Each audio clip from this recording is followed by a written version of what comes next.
The Japan you see online is not what I experienced. I just got back from spending a month in Japan and I'm still processing it. Visually, it's everything you see online. Clean streets, beautiful temples, incredible food. But that's not what stayed with me. Before I went, I did everything right. I studied etiquette, practiced Japanese phrases, watched travel vlogs, learned how to bow, how to say thank you properly, how not to offend anyone. I'd also read mixed stories about racism, but most people online made Japan sound like a polite, near-perfect place. I hope for the best. The cracks showed early. In a small town, I was seated at a table with locals. A minute later, they asked to move. Awkward, but okay. Then 3 white tourists walked in. Suddenly, the server was smiling, explaining the menu in detail. My food was dropped in front of me without a word or eye contact.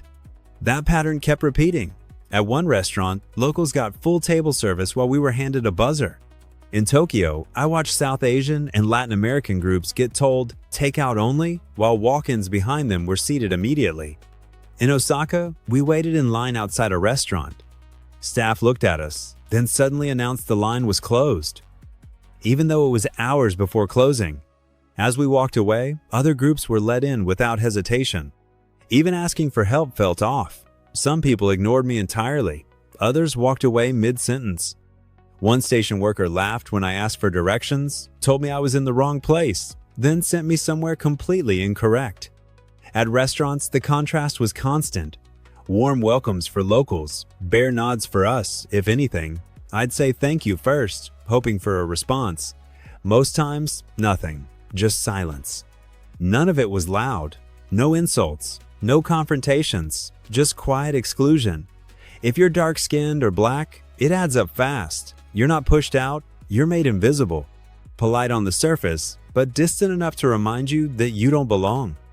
By the end, it felt like hospitality was conditional. Courtesy was selective. If your experience sucked, it didn't matter. There were plenty of other tourists behind you.